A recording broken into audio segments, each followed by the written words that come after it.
அஸ்ஸலாமு அலைக்கும். ஒரு முஃமின் துஆ செய்யறதுக்கு அல்லாஹ்விடத்துல கையை உயர்த்தினால் அல்லாஹ் அதை கொடுக்காமல் இருக்கிறதுக்கு வெட்கப்படுறான். ஆனால் நம்ம பல பேர் துஆக்கள் செய்கிறோம், அந்த துஆக்கள் அங்கீகரிக்கப்படுறதில்லை. நம்மளுடைய துஆக்கள் ஏற்றுக்கொள்ளப்படாமல் இருக்கக்கூடிய 4 காரணங்களை பற்றி தான் இந்த வீடியோல பார்க்க போறோம். முதலாவது காரணம், நம்மளுடைய பொருளாதாரத்தை ஹராமான வழியில சம்பாதிக்கிறது. அல்லாஹ் எதையெல்லாம் ஹராம் என்று சொன்னானோ அதன் வழியாக நம்மளுடைய பொருளாதாரத்தை சம்பாதிக்கிறது. இது நம்மளுடைய துஆக்கள் மறுக்கப்படுகிறதுக்கு மிக ஒரு முக்கியமான காரணமாக இருக்கு. இரண்டாவது, நன்மையை ஏவி தீமையை தடுக்கின்ற பணியை விட்டு விடுறது. இந்த உலகம் சீராக இருக்கிறதுக்கு காரணமே இந்த நன்மையை ஏவி தீமையை தடுக்கும் பணிதான். இதை எப்பொழுது நாம் விட்டு விடுகிறோமோ நம்மளுடைய துஆக்கள் மறுக்கப்படுகின்றன. மூன்றாவது, நாம் செய்யக்கூடிய அதிகமான பாவங்கள் காரணமாகவும் நம்மளுடைய துஆக்கள் மறுக்கப்படுகின்றன. நாலாவது, ஹராமான விஷயங்கள்ல அல்லாஹ்விடத்துல கேட்கிறது. உதாரணமாக, நான் ஒரு ஆக்டர் ஆகணும் அல்லது நான் ஒரு சிங்கர் ஆகணும் அப்படின்னு சொல்லிட்டு அல்லாஹ்விடத்துல கேட்கிறது. அதே போல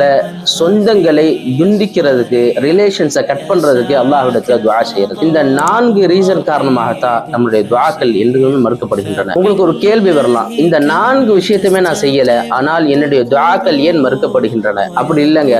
ஒரு முஃமின் அல்லாஹ்விடத்திலே துஆ செய்யறதுக்கு கையை உயர்த்தினால் அல்லாஹ் கொடுக்காமல் இருக்கிறதுக்கு வெட்கப்படுறான். ஒன்று, அல்லாஹ் இதுக்கு பகரமாக மறுமையிலே கொடுத்துருவான், அல்லது இந்த உலகத்திலே உங்களுக்கு ஏற்படக்கூடிய மிகப்பெரிய ஒரு ஆபத்தை விட்டு அல்லாஹ் உங்களை பாதுகாப்பான். மேலும் இது போன்ற போஜனமான விஷயங்களை தெரிஞ்சுக்கிறதுக்கு நம்மளோட பேஜை ஃபாலோ பண்ணிக்கிறங்க.